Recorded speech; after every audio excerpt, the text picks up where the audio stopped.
이제 3월 첫 주일이 되었습니다. 3월 달이 되었습니다.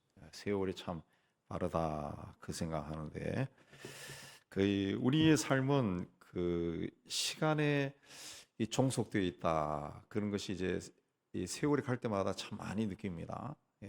시간이 흐르면 어김없이 어, 우리의 삶에도 약간의 알게 모르게 눈에 보이지 않는 변화가 일어나고 또 세월이 나도 모르는 사이에 막 흘러갑니다. 그래서 이 시간이 아마 인간에 있어서 가장 큰 힘이 아닐까. 시간의 힘은 아무도 거스릴 수가 없죠. 예. 그래서 우리 또 이 나이가 또 젊었을 때, 나이가 젊었을 때는 이 시간이 아주 많이 남아 있는 것처럼 생각이 들어요. 뭐 젊었을 때 세상을 떠난 사람도 적지 않지만 그래도 나이가 젊었을 때는 시간이 많이 남아 있다고 생각이 들어서 굉장히 무슨 일이든지 할 수 있다는 그런 담대한 마음, 그런 마음을 가지고 막 대시에 나오고 막 정말 겁이 없이 그렇게 살아가죠. 또 몸이 아주 건강할 때는 무슨 일이든지 할 수 있을 것 같아요. 저도 조금 나이가 들어 보니까 이 몸은 이 몸이 이렇게 늙어가는 것을 느끼지만은 그러나 이 마음은 전혀 그런 게 느끼지를 못하겠어요. 마음은 늘 젊다고요. 예. 그러다가 이 몸과 마음이 어긋나는 행동을 하면은 이 탈이 나죠. 탈이 나죠. 우리 신학교 때 우리를 가르쳤던 교수님이 지난주에 돌아가셨는데 이분이 굉장히 건강합니다. 본인도 건강에 자신감을 가지고 있어요. 예. 근데 이분이 심장이 약해서 여기 심장 박동기를 찾다더라고 수술해서 스탠스도 해놓고 했는데도 여전히 건강에 자신이. 누가 봐도 이분은 건강하다. 표가 납니다. 아주 건강해요. 그래서 그날 또 그 무리하지 말라고 그렇게 이야기해도 늘 건강하게 조깅도 하고 운동도 하고 그런 분인데 그날 또 그 조깅하러 아침에 일찍 나갔다가 돌아가셨는데 그 동네에 사는 아파트 동네에 사는 어떤 분이 정자에 어떤 분이 이제 노인네가 하나 앉아 있으니까 80 넘었으니까 앉아 있으니까 가서 가만 앉아 있어서 조금 이상해서 여보세요 하고 하니까 뒤로 넘어지더라고요. 돌아가신 지 벌써 좀 시간이 됐다는 거죠. 예. 시간을 이길 수 있는 장사가 없어요. 시간이 그렇게 인간이 살아가면서 가장 큰 힘을 가진 것 같아요.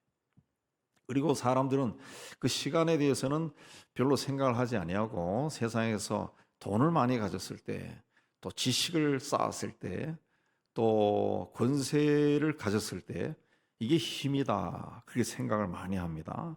그런 힘을 가졌을 때는 매사에 자신감이 있고 당당하고 자기가 생각해도 그런 힘이 나에게는 없다라는 생각이 들었을 때는 고개를 숙이고 풀이 주고 삽니다. 그리고 그런 힘이 있다 생각했을 때 젊은 사람도 마찬가지예요. 요즘 젊은 사람들이 나이 든 사람들을 함부로 대하는 그런 이야기들이 뉴스에도 많이 나오잖아요. 그러니까 그런 자기가 어떤 힘을 가졌다. 뭐 시간의 힘을 가졌던 건강의 힘을 가졌던 물질이나 권세나 지식의 힘을 가졌다라고 생각할 때는 무의식 중에 그렇지 않은 사람들을 무시하고 멸시하는 경향이 있습니다. 그래서 의도하지 않게 상처를 주고 때로는 훗날 깨달았을 때, 내가 왜 그랬을까?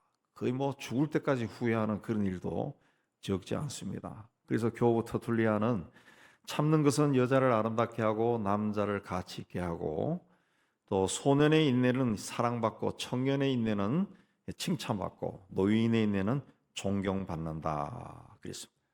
참는 것이 최고다. 그랬습니다.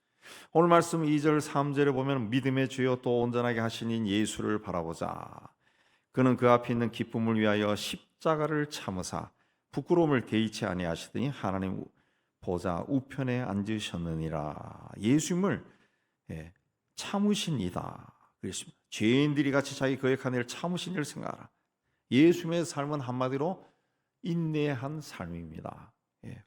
공생애 동안 무수히 참으셨고 십자가의 고난도 참으셨어요. 예수님이 가신 그 십자가의 길도 가만히 묵상해 보면은 어떻게 그걸 참으셨을까? 내가 과연 그 길을 간다 했을 때 참을 수 있을까? 생각하면은 참 대단하다. 하나님이시니까 그러겠지만은 그 참 어떻게 참을 수 있을까? 그런 어떻게 견디셨을까? 인간으로서 그런 마음이 때로 많이 듭니다. 너희가 피곤하여 3절에 낙심하지 않기 위하여 죄인들이 이같이 자기의 거역한 일을 참으신 일을 생각하라. 그래서 여기 피곤하다라고 하는 말은 뭐 운동을 하거나 뭐 일을 많이 해가지고 피곤하다는 그런 뜻이 아니라 마음이 약해졌다는 거죠. 마음이 약해. 살기가 너무 힘들어가지고 마음이 약해졌을 때 주님을 생각해라. 억울한 일을 당했을 때, 원수를 만났을 때, 실패하고 낙심하고 답답한 일을 당했을 때, 또는 악한 자들이 나를 모욕하고 조롱하고 비난하고 거칠게 대할 때, 그 참으신 예수를 생각해라. 그래서 예수만 참으셨기 때문에 세상을 구원하고자 하신 하나님의 뜻을 이루고 승리하신 분이에요. 우리도 하나님이 세상에 우리를 보내신 뜻이 있습니다. 그 하나님의 뜻을 이루기 위해서는 참아야 됩니다. 참아야 됩니다. 1절에 모든 무거운 것과 얽매기 쉬운 죄를 벗어버리고 인내로서 우리 앞에 당한 경주를 하며 그랬습니다. 전 가끔씩 시간 있으면 달리기를 하는데 조깅을 하는데 뛸 때마다 막 힘들 때마다 어떤 생각이 떠오르는가 하면 1992년 바르셀로나 올림픽 때 마라톤 주 경기장 몬주를 향해서 그 언덕, 아주 작은 언덕이더라. 그 언덕을 올라가는 황영조 선수가 기억이 나요. 그 뛰는 모습, 그게 아직까지도 굉장히 강렬하게 남아있다. 그 살짝 언덕인데 그냥 지친 기색 없이 그냥 팍팍팍 뛰어 올라가더라. 그 모습이 떠올라서 야, 내가 여기서 주저앉을 수 없지 하고 주제에 나도 팍팍팍 뛰어가고 그렇게 하는데, 자, 그때 아마 그 장면 보신 분들은 굉장히 감격했어요. 적어도 한국 사람이라면 막 감격했을 거예요. 눈물이 막 핑 돌기도 했을 겁니다. 그가 우승했을 때 신문과 방송에서는 어머니가 해녀고 어머니의 그 튼튼한 그 폐와 심장을 그 유전으로 받았기 때문에 그 승리의 요인이다. 그런 뉴스가 많이 나왔어요. 그러나 아무리 폐와 심장이 탁월하다 할지라도 그가 달리기에 적합한 옷을 입고 신을 신고 달리지 않았으면 승리할 수 없었을 겁니다. 우리는 세상이라는 경기장에서 경기하는 사람이, 이때 무거운 것과 얽매기 쉬운 죄를 벗어버리고 달려라.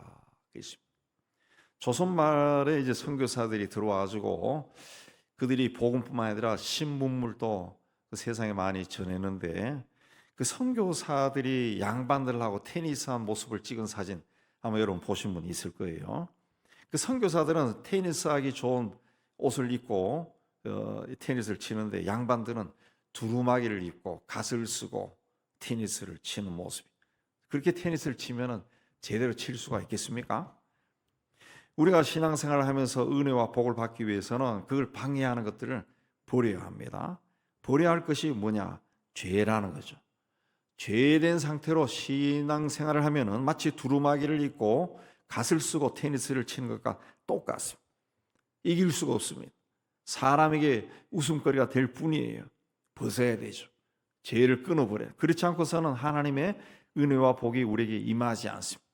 무거운 것은 못하게 방해하는 겁니다. 달리기 위해서는 달리기에 가장 간편한 복장을 취해야 됩니다. 달리는 사람이 두꺼운 옷을 입고 장신구, 액세서리를 달고 드레스를 입고 무거운 짐을 지고 달린다면은 달리기는커녕 지쳐 쓰러집니다. 1960년, 64년 올림픽 마라톤에서 맨발로 뛰어서 2번이나 우승한 맨발의 황제 아베베 선수에게 기자들이 우승의 비결을 물으니까 몸을 가볍게 하고 달리는 것이다. 그 유명한 말이죠. 몸을 가볍게 하고 달리는 것입니다. 그냥 무거운 것은 버려야 된다. 얽매기 쉬운 죄는 올무입니다. 올무.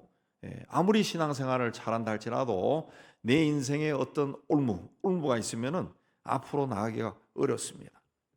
인생의 경기에서 신앙 경기에서 승리하기를 원한다면은 그 나를 얽어매는 그 올무를 버려야 돼. 이 벗어버린다는 것은 한 번 벗어버리면은 영원히 다시 입지 않는다. 그런 뜻입니다. 겉들도 보지도 않는다. 그렇습니다. 그러나 우리가 신앙인으로 살아가면서 이 나를 얽어맸던 것들을 버리고 난 다음에 다시 돌아보는 경우가 얼마나 많습니까? 롯의 아내도 벗어버렸다가 다시 돌아봤다가 소금 기둥으로 변하지 않았어요. 승리하기 위해서는 우리를 얽어매어서 우리 발을 잡고 있는 그 올무를 벗어버려야 된다. 그게 뭐냐? 죄라고 그랬는데, 죄는 하나님 말씀을 믿지 않고 불순종하는 겁니다. 아담과 하와가 먹지 말라라는 선악과를 따먹은 후에 오늘 말씀을 기록한 당시나 아담과 하와의 시대나 오늘 말씀을 기록한 히브리서가 기록된 그 당시나 또 오늘 이 시대나 사람은 하나님의 말씀과 자기가 좋아하는 것 두 개가 우리 눈앞에 있을 때 하나님의 말씀을 택하는 것이 아니라 자기가 좋아하는 것을 택합니다. 온갖 변명과 이유를 대서 합리화시켜서 내가 좋아하는 것을 택해요. 좋아합니다. 그리고 그것이 또 하나님의 뜻이라고 주장한다. 이건 결국 하나님을 버리는 겁니다. 하나님을 떠나는 거죠. 하나님을 만홀히 여기는 겁니다. 하나님의 이름을 모욕하는 거죠. 근데 그걸 죄라고 생각하지 않습니다. 우리는 하나님의 약속을 믿고 세상이라는 경기장에서 경기하는 사람이에요. 경기를 잘하기 위해서는 무거운 것과 얽매이기 쉬운 죄를 벗어버려야 돼. 죄의 유혹을 물리치라. 그리고 끝까지 인내하면서 달려야 돼. 예. 좀 달려보신 분들도 알겠지만 조깅도 매일 해도 매일 밖에 나가서 뛰기 시작할 때 오늘은 조금만 하다 여기까지 하다가 걸어가야 되겠다. 그 생각이 참 많이 듭니다. 참 많이 힘이 드니까. 그러니까 달리기 위해서 가장 중요한 것은 튼튼한 다리와 심폐기능이나 컨디션이나 날씨가 아니라 끝까지 달리고자 하는 마음이에요. 달려가다가 그만 달리고 싶은 마음이 굉장히 많이 들지만은 끝까지 참고 달리면은 그게 운동이 되고 건강해진다. 오늘 이 시대를 살아가는 우리에게 부족한 점이 있다 그러면은 바로 인내심. 바울도 말세가 되면은 사람들이 인내심이 없고 조급해진다 그랬습니다. 참고 인내하지 않으면은 결코 승리할 수가 없습니다. 요새 인터넷 시대가 되어서 인터넷을 키면은 우리 스마트폰에서도 자료 검색할 때 내가 원하는 그 단어 쓰고 클릭하면은 뜹니다. 근데 보통 사람들이 몇 초 만에 뜨게 하느냐? 보통 3초 내지 5초를 기다리지 않는데요. 안 나타나면 다른 걸로 넘어가 버리네. 그리고 그 시간, 그 몇 초 사이에 자료가 뜨도록 하는 기술이 또 있다는 거죠. 예. 돈을 더 줘야 되는 거예요. 예. 광고도 그렇고 검색 기능도 그렇고. 그 사람들이 점점 그걸 못 참는 거예요. 예. 옛날에는 인터넷에서 무슨 자료를 다운하려고 그러면 막 몇십 분씩 걸렸어요. 요즘은 몇십 분 걸리면 안 합니다. 안 해요. 요새 인터넷에서 쇼트죠? 그게 유행하잖아요. 그 영상도 그냥 줄여놓은 걸 본다고. 단 한 1분 정도 보는 걸 보지 그 몇십 분 가는 거 안 본다. 예. 그런 시대가 되었다는 거죠. 이 시대 사람들이 참지 못한다. 모세는 430년 동안 애굽에서 노예 생활하던 이스라엘 백성들을 이끌고 출애굽했습니다. 근데 이 사람들은 오랫동안 노예 생활을 하면서 시키는 것만 했습니다. 또 불평과 불만이 굉장히 많은 사람, 반항심도 있는 사람. 이들과 함께 광야길을 40년 갔습니다. 40년. 끊임없이 부딪혔어요. 성경에 보면 모세가 견딜 수가 없어가지고 이들을 그냥 하나님도 그러고 모세도 그러고 이들을 다 없애버리고 싶은 그런 마음도 있었다. 하나님도 모세와 너하고 내하고 같이 시작하자 그런 말까지 하신 적이 있다. 그런 사람들입니다. 그러나 모세는 끝까지 참고 자신이 맡은 일을 완수합니다. 바울도 복음을 전하러 이곳저곳 다니면서 온갖 고난을 당했습니다.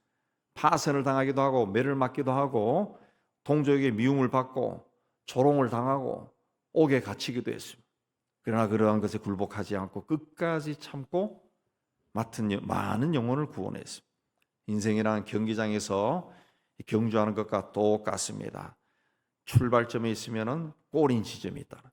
우리는 이미 출발 지점을 떠났습니다. 떠나서 달려가고 있어요. 출발 지점을 떠났으면 꼬린 지점까지 가야 됩니다. 그 과정에 어려움이 있습니다. 힘든 일도 있어요.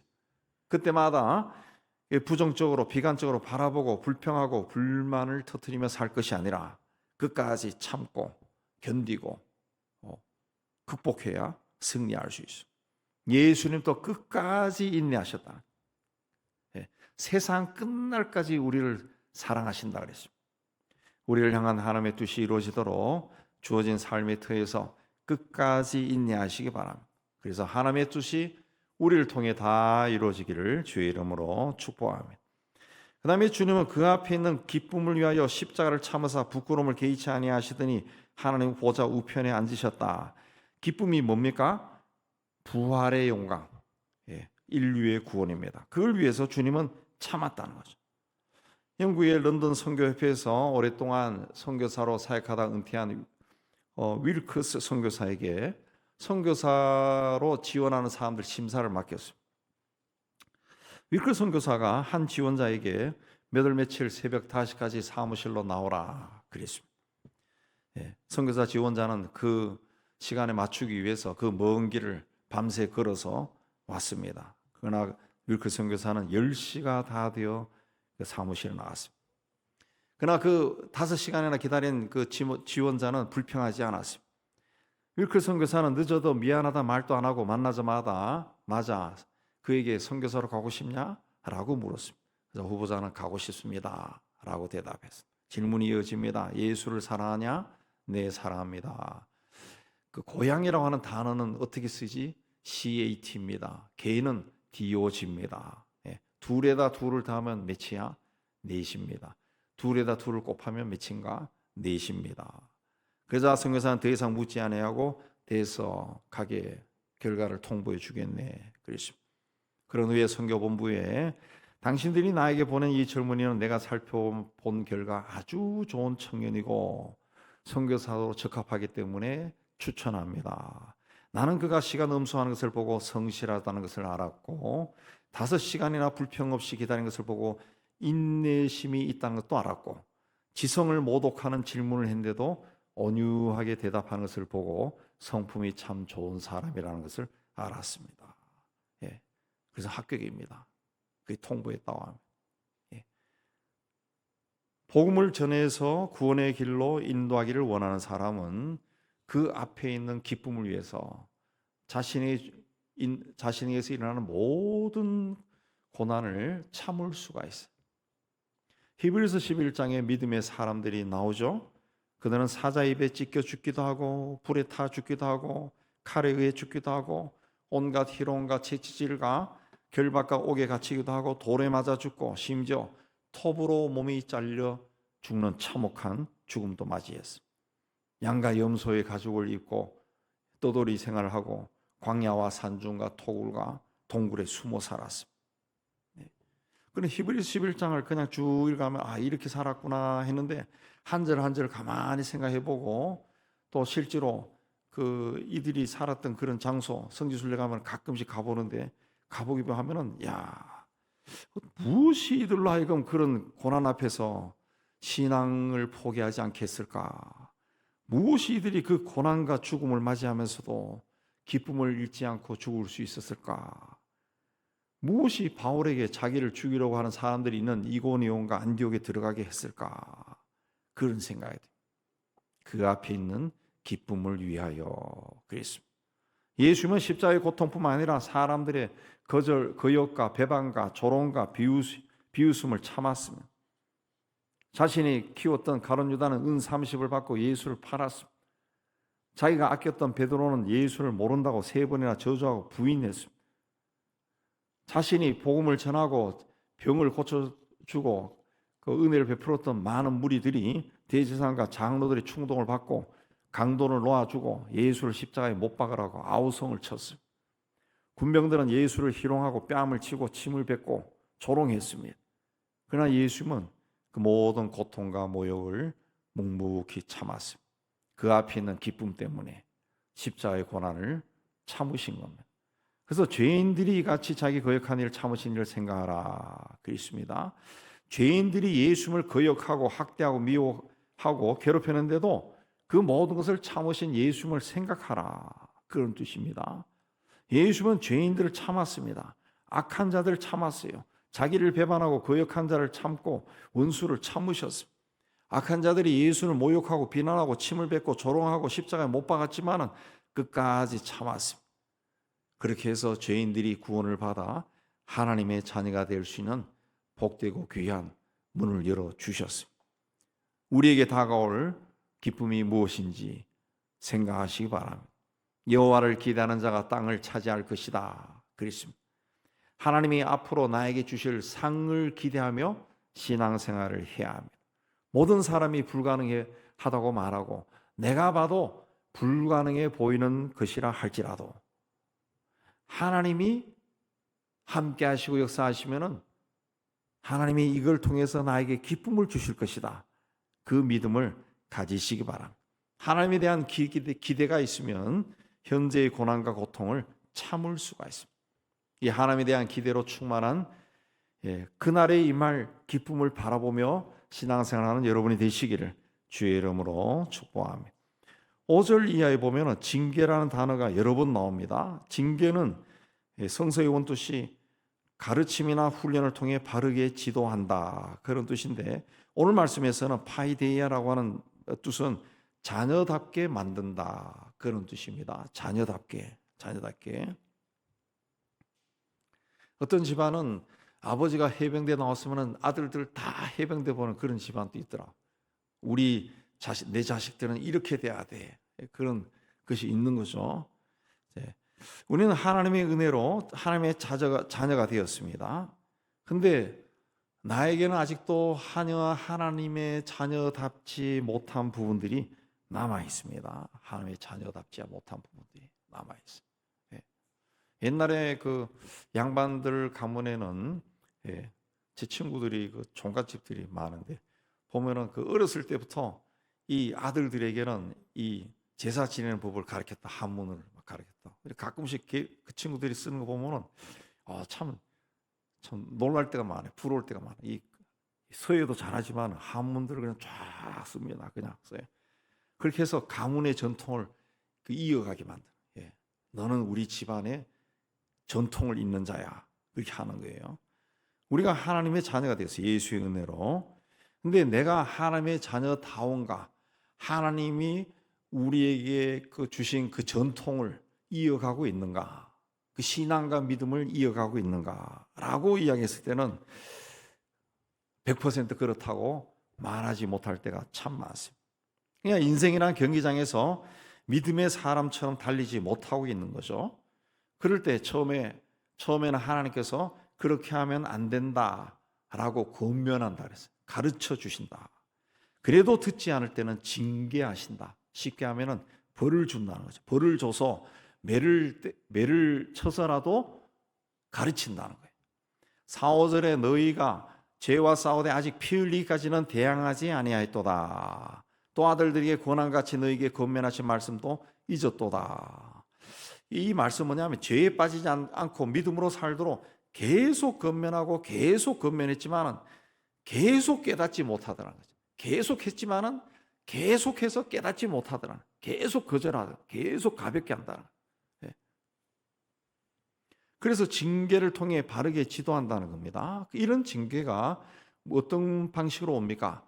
자연재해나 질병이나 고난이나 경제적인 어려움이나 또 가정의 문제나 이 자녀의 문제나 여러 가지 방법들로 우리가 가장 소중하게 생각하고 중요하게 생각하는 그걸 하나님이 터치하는. 그거 뺏어가면은 나에게 아무것도 없기 때문에 그걸 건드리면 하나님 앞에 항복하죠. 그래서 토로게 하는 거예요. 왜 그렇게 하시냐? 우리가 하나님의 자녀이기 때문에. 7, 8절에 우리가 징계받는 것은 하나님이 우리를 아들과 같은 대우를 하시는 것이다. 그러니까 우리가 징계를 받는다. 쉽게 생각하면 하나님부터 벌 받는다라고 그런 생각이 들 때는 우리가 하나님의 자녀라는 증거라는 거죠. 그렇기 때문에 하나님이 우리를 징계하실 때 원망하거나 불평하거나 낙심하거나 자포자기하지 말고 하나님 앞에서 자기 자신을 살피고 회개하고 하나님의 뜻이 무엇인가 그 찾는 생활을 열심히 해야 됩니다. 열심히 해야 됩니다. 10절에 보면 하나님께서 우리를 징계하신 것은 우리를 유익하게 하고 거룩하게 하기 위해서다 그랬습니다. 징계받을 당시에는 이 징계가 즐겁지 않고 슬프지만은 징계를 통해 연단된 후에는 의와 평강의 열매를 맺는다 그랬습니다. 12절에 그래서 피곤한 손과 연약한 무릎을 일으켜 세우고 그랬습니다. 이 무슨 뜻이냐면은 징계받다가 보면은 이 징계 시간이 또 오래 가면은 이거 하나님이 나를 버린 것이 아닌가, 내가 하나님의 미움을 받는 게 아닌가, 내가 하나님 앞에 나도 모르는 큰 잘못을 한 것이 아닌가, 그런 생각이 듭니다. 그래서 마음이 약해져요. 이 피곤한 손은 마음이 약해졌다는 거죠. 마음이 약해질 수 있어요. 예. 또 연약한 무릎, 다리가 꺾여버리는, 다리가 꺾여버려. 예. 저도 그런 경험이 있지만은 사람들은 자기 어떤 병을 이제 딱 체크해가지고, 저도 이 갑상선 종양이 있어요. 그래갖고 이게 갑상선 암인데요. 그러면 막 놀랍니다. 놀래요. 화들짝 놀래. 갖고 다른데 다시 한번 검사해 볼라. 큰 병원 가야지. 그래서 큰 병원 가서 또 조직 검사하고 암이 맞아요. 암센터에 등록하세요. 그러면은 그때부터 등록하러 가는 그 발걸음이 막 다리가 후두후두 떨려요. 떨리고 눈이 막 노래지고 네. 다리가 떨려. 무릎이 연약해진. 네. 후두후두 떨리는 게 후두후두. 마음이 약해진. 그러나 그걸 일으켜 세워라. 하나님의 어떤 계획과 목적을 가지고 나에게 그런 일을 하셨다. 그렇기 때문에 다시 일어나라는 거죠. 다시 일어나. 그걸로 무너지지 말고 일어나라. 13절에 너희 발을 위하여 곧은 길을 만들어 저는 다리로 하여금 어그러지지 않고 고침을 받게 하라. 이 굉장히 번역이 어렵게 되어 있습니다. 이 뜻이 뭐냐면 다른 번역 성경 보면 바른 길을 걸어가라. 그러면 저는 다리가 뒤틀리지 않고 오히려 낫게 될 것이다. 그랬어요.